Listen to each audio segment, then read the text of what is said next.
Hey, this is Steve in Dallas, Texas. It's Saturday morning, my friend, and you are listening to Light Talk. Hi, this is Brackley in Las Vegas, UNLV Strong, and today we discuss LDI, gel colors, undergraduate lighting exercises, the failure of theater, and let's talk about tribute to Richard Pilbrow. And this is David coming to you from the beautiful Belmont Shore neighborhood of Long Beach, California. And if you don't already know, you are listening to Light Talk, and we are the Lumen Brothers. That's right. Welcome everyone to episode 350. And today you've got Steve, Brackley, and me. You know, it's kind of lonely without Ellen here and without Snoot here. I know. You know, our better sides aren't here today to keep us in line. Where's Snoot? Snoot is, when she's not suing people, she's actually a school psychologist. So she's dealing with elementary kids, you know, and their problems. So we could be the ingredients for her new book on how to deal with youthful problems. People who can't behave themselves. Right. And it's I found the perfect mate because I need someone like that. People who can't be. But anyway, hey, how about that LDI? That was amazing. I mean, I was so impressed with the floor, with the manufacturers, with the way it was organized. I've heard nothing but great things about the seminars and special events, the training that went on, all that. The portfolio review went quite well, too. Oh, that's good. That's good. Yeah, but Stan wasn't there. That's what you got Brackley for. He's out there looking for ringers to come in. Yep. Heavy hitters, as it were, people who aren't at the end of their career. we are at the end of our careers. Hey, speaking of end of the careers, tomorrow is my very last class that I will ever teach. Tomorrow. You're here. Yeah. You're still teaching? School is still in session out there? What are you guys doing? We just went into finals week today, and tomorrow for finals, I'm doing my final class, and that's it. Give them all a B. Give them all a B. No, they're all getting A's, except for the ones who don't deserve them. I will not relent on that. But yeah. Yeah, unfortunately, our finals have been canceled this week. Yeah, I know, of course. And our hearts are with everyone, all the entire UNLV community for that tragic, horrible thing that happened. And Brackley, we were all thinking about you, my friend. Thank you. I got a million texts and emails, but luckily I was safe in my office, hunkered down. Right. But it was just a weird feeling. Brackley was in his office and his phone kept going ding, and he went, Jesus, people stop giving my position away. Stop calling me. That's true. We're far enough away. But yeah, it's such a kind of weird time. It's almost still surreal. The building is still closed. Did the shooter leave any kind of manifesto? Yeah, he left some writings. In fact, apparently, he left some writings, apparently, that they're looking at. Oh, okay. Fucking crazy people. Anyway, but let's get on with a little bit of nice things we could talk about is our show that we did at LDI. We broadcast it last week, so anyone who hasn't heard it, it's episode 349.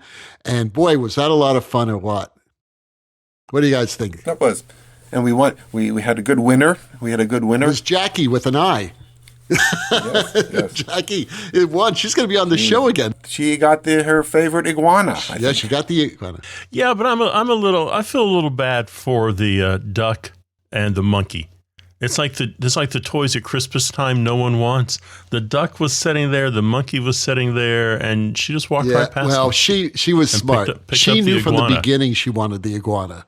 I mean, it was obvious. She said, the iguana, of course. And actually, I predicted that whoever won that prize would pick the iguana over the other two. I'm just saying it's going to be very awkward next year if the monkey and the duck do not get picked. Are they safe now, yes, David? They are they actually safe? sitting right behind one of my Hammond B3s. They're peeking over the music desk, and they're just looking over. I will actually post a photo on our Light Talk group page of the monkey and the duck. Are they dishwasher safe?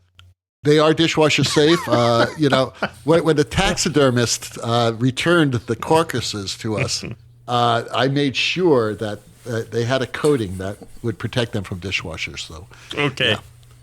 All right, so let's get started. Oh, and today we're going to talk about Richard Pilbrow, which is, another great loss that we had this week. A special man, very sure. special man. We're going to be talking about him during our Let's Talk About segment. But first, let's get to your questions. Steve has our first one. It is David in Colorado, and he writes, "Great podcast from LDI, but you did not discuss what you liked from the Expo Floor." Well, there was a lot to like on the Expo Floor, and I liked two things. My favorite was Battle of the Busk, which Luther Frank has really brought that a long way, and kudos to Ellen to putting it out there by the Circle Bar, the Battle of the Busk. If you're out there next year, that you got to put this in your date book to go see that. The other thing that I really liked was the Robe booth, and I liked that Robe Footsie Footlight. I am looking for a set of footlights for the theater, and I think maybe the Robe Footsie is it. They come in white or RBG white. They have a medium and a wide lens kit. They have a cable run that can be hidden internally in the thing, corner pieces. I mean, what's not to like about them? Watch the demo and you see a motorcycle ride over one of them, so they can handle an 82-pound dancer stepping out there. I have a question. Will the Robe Footsie play footsie with you? Oh, well, for the price they're charging, it better. I mean, I'm always surprised when someone looks at me with a straight face and quotes a price to me. Now, whether it's Chauvet or Verilight or ETC, they're always quoting book price.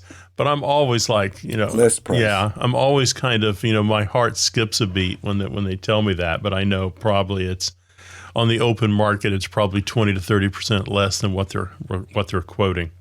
Right. I don't know. What did you? And in 10 years, it'll be even cheaper. I hope so, because the Chinese. Did you notice that? I have never noticed the Asian manufacturers in such force.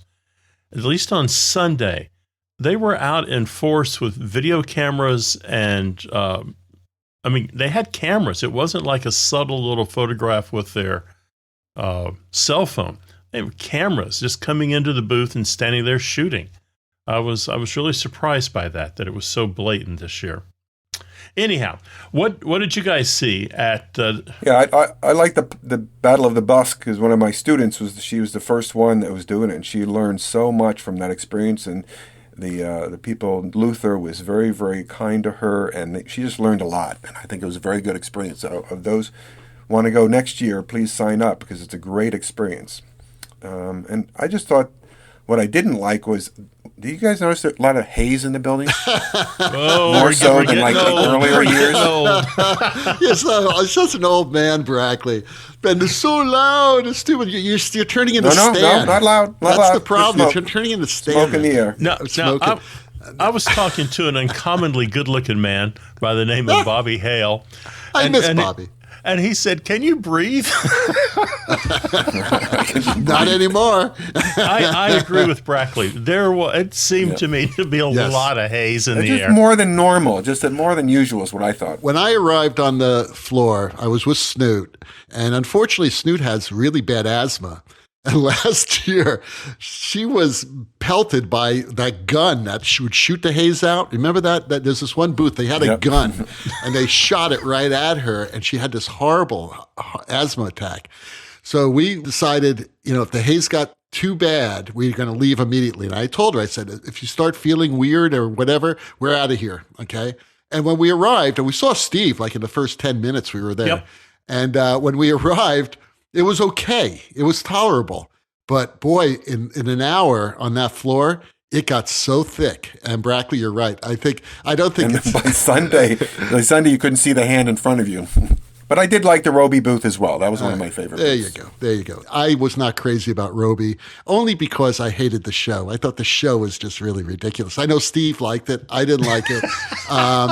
It was this poor guy comes out and starts dancing, right? And then these two women come out after, and one's supposed to be the devil, and it's like, oh, come on, like enough smoke and mirrors here. Conceptual. It was conceptual. It was that, and then they had a hoop, and I was, she was on a hoop, and then there was another booth that you had someone on a rope, right, Steve? They were hanging there, and they were like doing some cirque thing. That was a Chauvet. The Chauvet booth had a silk acrobat. You can't be talking smack about Chauvet. They had a good show too. Yeah. Okay. Now, speaking of shows, we had a bet, if you guys remember, the week before we went on who was going to have the best show. And both Steve and Brackley picked Robe, right? And I picked GLP. And GLP didn't even have a show. They didn't even have. And then my second choice was Clay Packy, right? Because they had such great shows in the past. I was holding on to hope. And, Snoot and I arrived just to see the beginning of the Clay Packy show.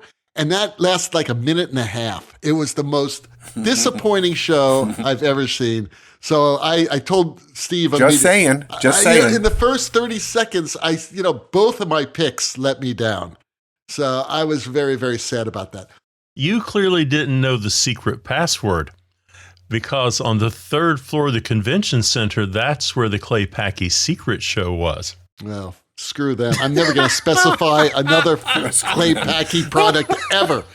So I'm going to go to Robe now. They were giving out ballpoint pens. Yeah. So, and no one told me, okay? No one told me. So Clay Packy, I'm never going to spec another piece out. Never. They're dead to you. You're dead. You're like when Strand, when they created the LP90 or whatever the hell it was. And then they stopped servicing it, and they wondered why I would not spec any more of their equipment. Okay, I'm going to tell you the two things that I did like about the floor. One was the circle bar. Okay, the circle bar was great this year. Kudos to Ellen. My only problem was that they wouldn't serve us drinks until it got to 6 o'clock. Even the 2 minutes to 6, they refused. Okay, but I get it. All right. And the second thing was the food swag. Because I must tell you, Snoot was on a mission, and all she cared about was finding the best swag of the show.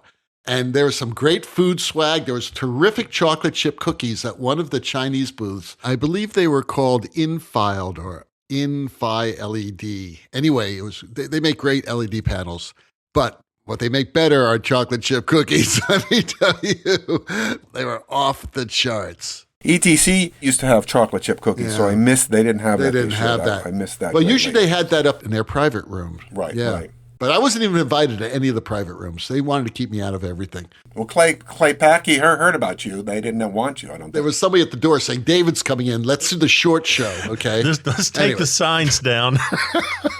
But seriously, I'm just kidding.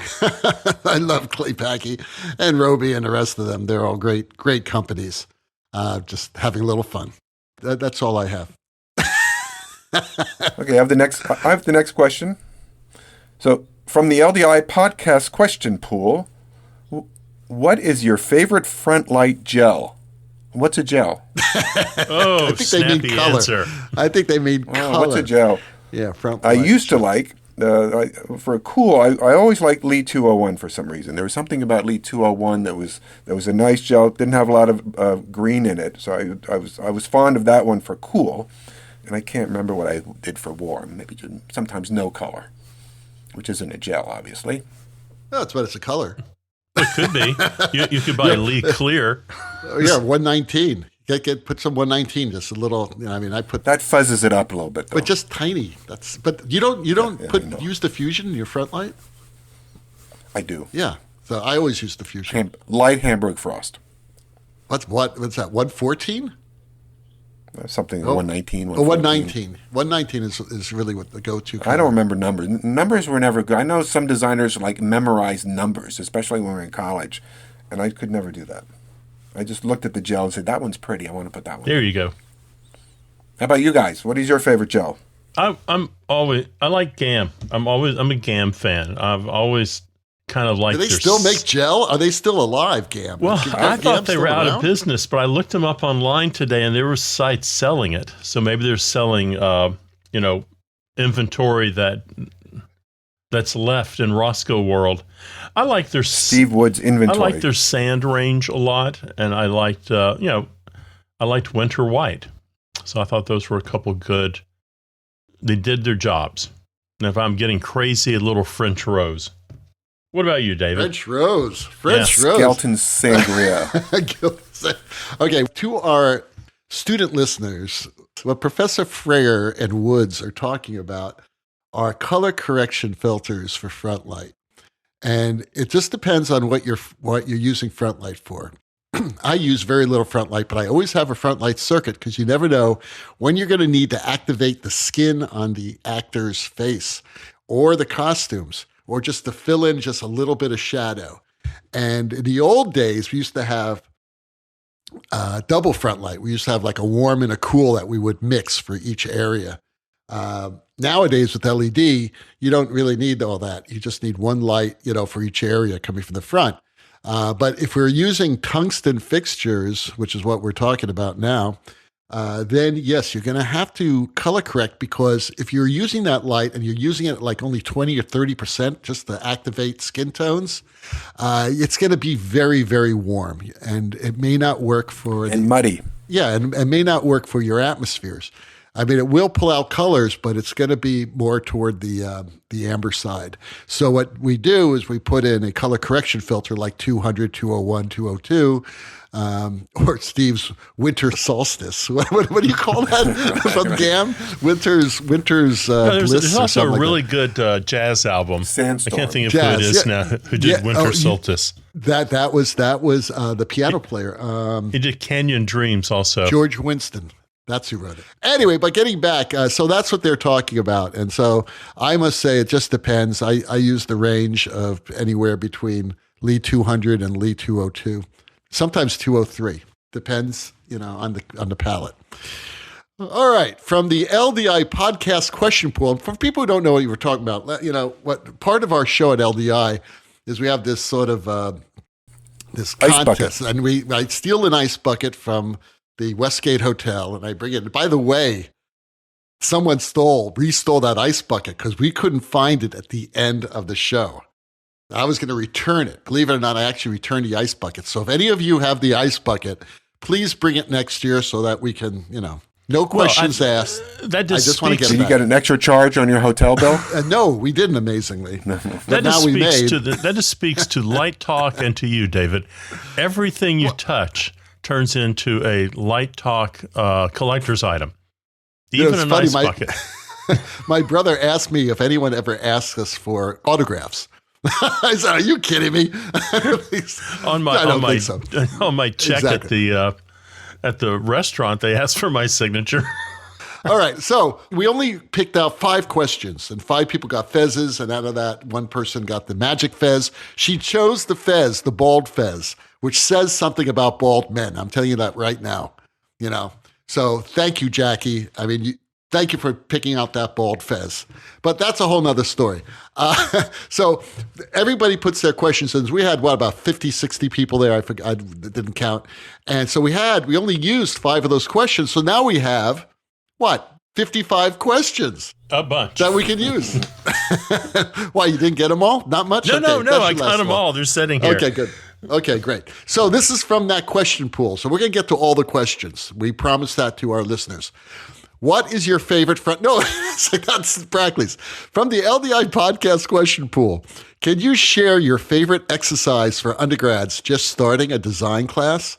Well, at the beginning of every undergraduate design class, we do jumping jacks.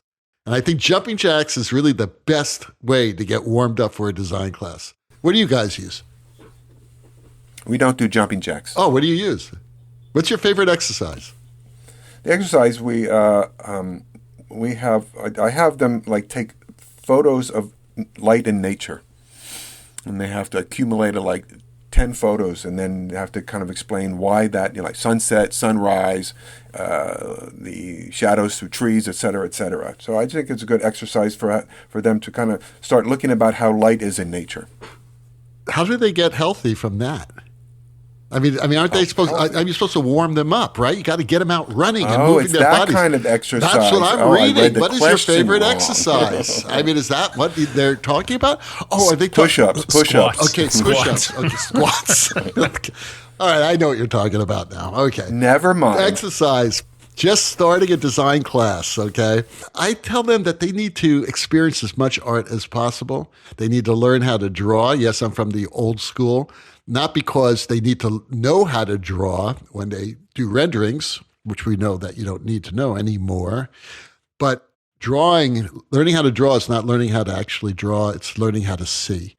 And when you start training your mind on how to see, then you can become a much better designer. So that's why I always push, figure drawing classes, still lives, whatever. And I guess, again, a lot of people think that's old fashioned. Why draw something? Just ask ChatGPT to draw something for you. Draw something, right? So no, it's not about drawing. It's about seeing. I'm thinking about that because one of my students participated with Erta in the Foster the Future Lounge, the job search thing. And she's pretty serious about drawing, lighting designer. And people were going nuts for her renderings because they weren't generated by a computer. So I think there might be a pushback to stop having the computer do drawings for you or kind of stale, not very exciting renderings from Vectorworks. So maybe maybe you're onto something with this draw all the time. I have them. I just have them start with Act 1, Scene 1 of Romeo and Juliet, and just look at that opening scene and start creating an environment based on, what as the designer, what do you see that's important for this? What do you hear? What do you smell? What is the action? Let's start creating a world, just this limited, 2 pages of action and dialogue there. And then from there, we kind of do that for every page of the script. The idea is that they need to know what the script is by the time they are starting their design. And I think that's what we see in a lot of not very interesting work, is that there are plenty of lights and the backlight's there, the side light's there, but there's no kind of blood to the light. There's no vision. Yeah, it's there's no vision. With my classes, the first half of the semester is just dealing with design and not with Licos and Fresnels or any technology. I just want them to know what design is. Yeah, I haven't taught a elementary lighting class in probably 20 years. And they teach that in elementary school? Well, I'm talking about lighting 101, lighting that classes that actors take. And designers, everybody in a BA program usually takes, even BFAs. but I'm talking about classes sort of, like in the 300, 400 level, more advanced design classes. And what I always like to do is to show them like maybe a 10 minutes video of something fantastic. It could be a song from Love, or it could be something from Hamilton, or it could be, something that's just really fantastically, beautiful and visual. It doesn't have to be an actual play or an opera, but it just has to be something. And that usually excites something visual. Mm-hmm. And then we talk about it for about 15 minutes, and then we get started, because it's always reminding them about what we do. For instance, there's a terrific documentary on love, and I showed them that documentary. Have you ever seen this, Brackley? It's really good. They only I've seen Love. Yeah, but I'm talking about the documentary about how they did it. It's really it's called All Together Now. I think you could buy it on Amazon. It's worth it because it's about how they worked with the Beatles, and also what they did with the theater and the lighting design and everything is covered in this. It's really a fantastic, well done. But anyway, highly recommend it to everybody. But I showed them that this past week, and they completely flipped out. It was about an hour and a half long. We watched the whole thing only because it was so great. Just very, very inspiring moments about how a successful company puts together a great evening of entertainment and theater, actually. Great evening of theater. So I think that's important. You are listening to Light Talk with the Lumen Brothers, and Light Talk is sponsored by the Cheeky Rigger of Sheffield.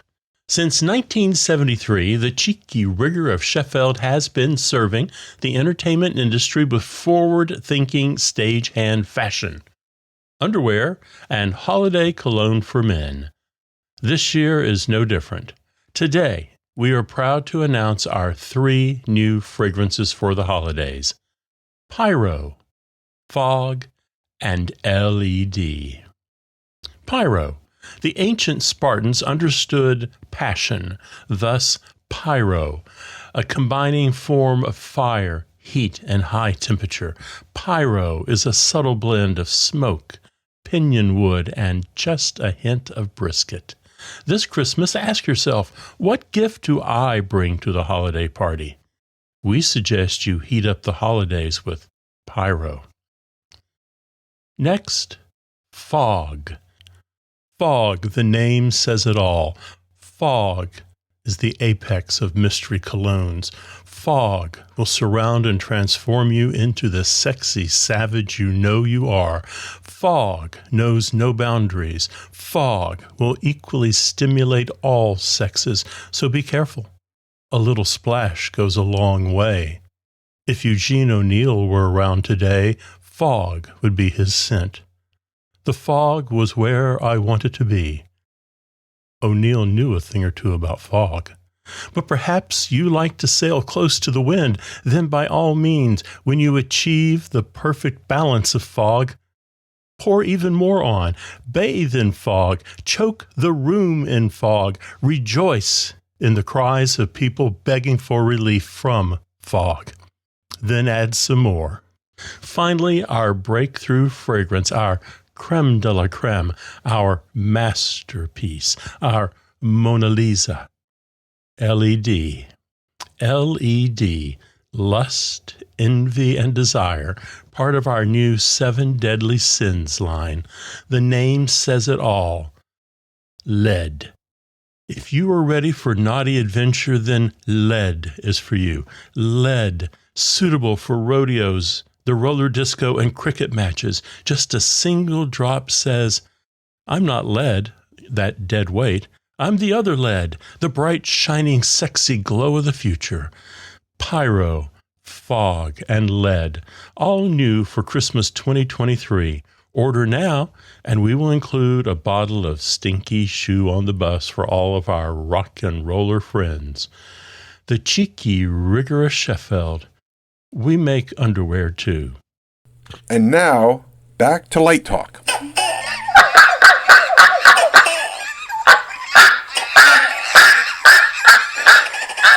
Well, the sounds of those ducks, monkeys, and crazy iguanas bouncing around Stan's backyard means that once again it's time for Let's Talk About.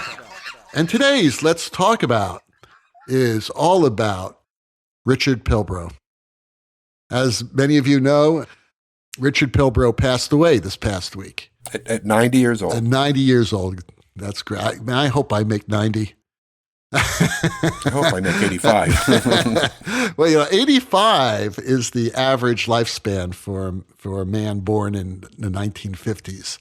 90 is wonderful. What a special man he was. And he was one of the nicest people in the world. He would, even if he didn't know you, he'd realize that you were just someone who was interested in theater and in light. I never heard a bad word about Richard. Never. But Steve, why don't you tell us a few things about Richard? Well, I just want to say I did not know Richard Pilbrow, and Brackley introduced me to him. And I'm totally geeking out. And of course, I buy one of his books and he signs it for me. I just remember that one meeting and how kind and gracious he was. I was reading about him a little bit, and I think, people who know him much better can come to our Facebook site and correct me. I think he was the first British designer to be invited to join United Scenic Artists. And I also think, and Brackley, correct me, was he not the first British designer to do a show on Broadway also? I believe so, yes. Well, he and Tony, the lighting designer, but Tony was the scene designer, but I believe yes. And he, I think that was Zorba. But I think the thing that strikes me most about him is his book. It was written in a fashion that was very accessible and talked about a lot of things other than just lighting. And so I think he was Talked about life. He did talk about life. There's not many artists that come our way, every now and then. And he certainly is in that category of being an artist. And it seemed like, from what I have discovered about him, he was interested in everything. If it wasn't theater, then it was music. If it wasn't music, it was architecture. But he always was interested in creating.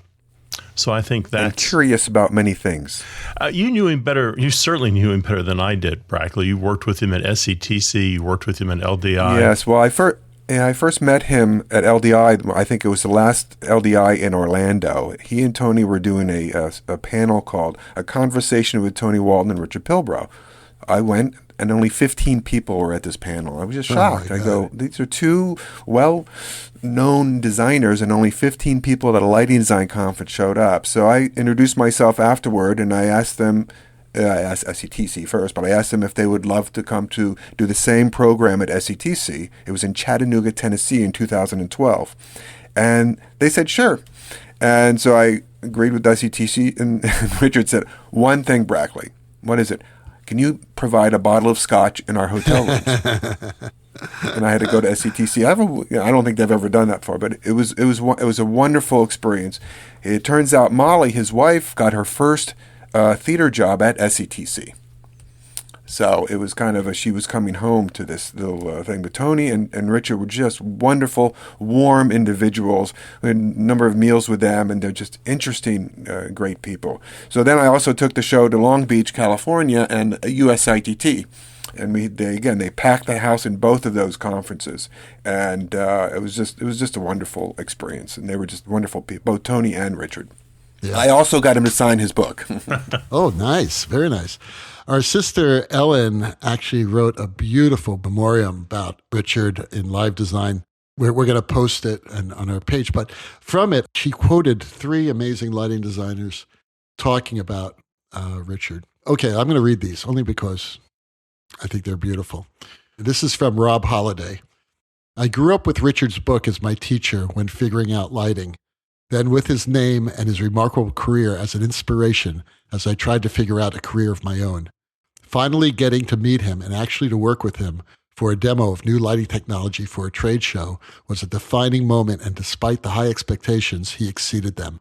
It has been such a thrill to work with him on his latest book over the past few years, though I am so sad that he won't now get the chance to hold a finished version. It is giddying just to think about all the things he packed into his life.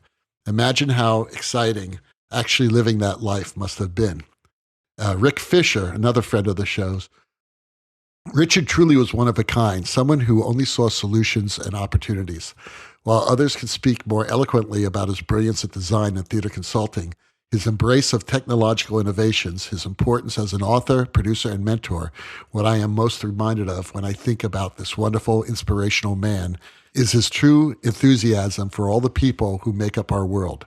His instigation of countless associations, including the ALPD, is a legacy from which we all benefit. He was always excited to see how we would develop and what we all could achieve singly and together as a profession. We can best honor him by working together to improve our industry and create magic in performance. I will miss him. Clifton Taylor, another friend of the show. Dear friend, to me and to many people throughout the worldwide theater community, Richard Pilbrow passed away last night at his home in Connecticut, surrounded by family and enveloped in love. There will be much written about him in the coming days. For now, I can say that I loved his spirit and joy for life. He was a major inspiration for thinking that I could dare to write a book. In the last 3 years, I was lucky to talk with him every week. He was wise, funny, and loving friend who helped me and others weather the pandemic with grace and empathy and humor. He maintained an incredibly wide curiosity for everything and crafted an amazing career in light. I am one among countless friends who will miss him so very much.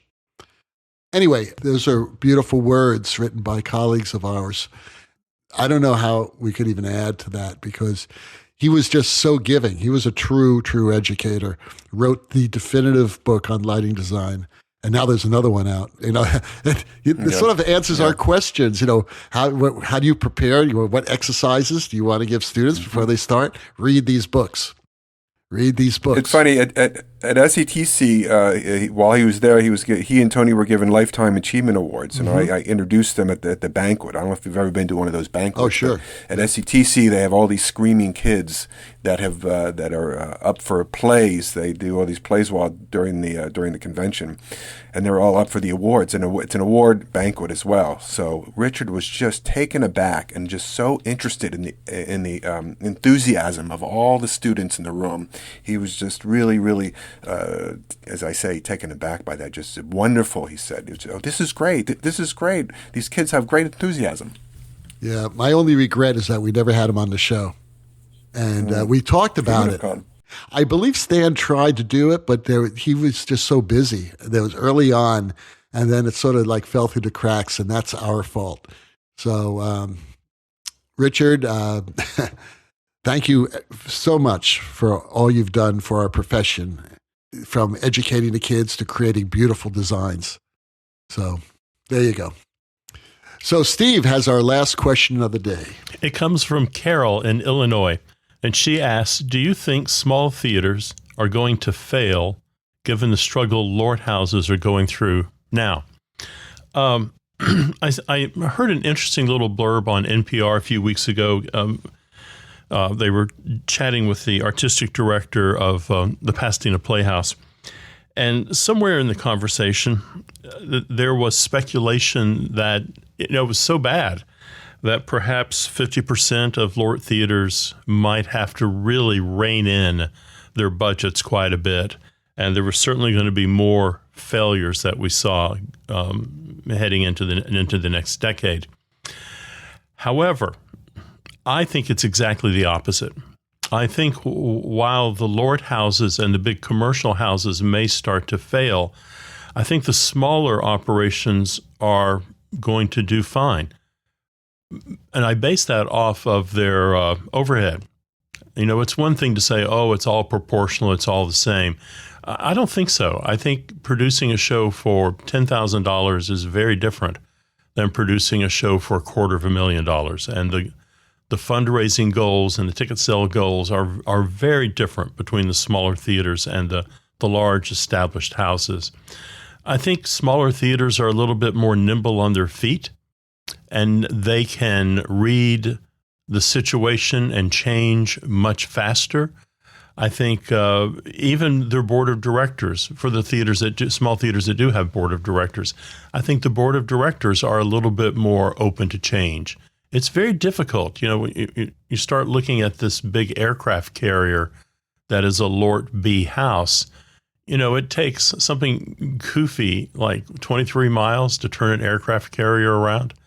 A little PT boat, the little community theater, they can just make a decision and make a big change the next morning. So I think they can pivot very carefully. I do think they can pivot a little bit easier. David, what do you think about this? Are they all in the same boat? Now you're asking the cynic after your incredibly optimistic predictions of what's going to happen. But that's all right. For the record, I agree with Steve. Well, two unbelievably optimistic views. I think everything's changing. Everything is changing right now, and I have no idea where things are going. I have no idea. Students are feeling, it's so interesting. So many students are using ChatGPT to write their essays. And on the other hand, I get all these very interesting comments from students posting about how scared they are of AI and how, like television shows are now going to be written by AI, and no matter what sort of deal that the writers made, that eventually it's going to happen. It's like being afraid of the robot.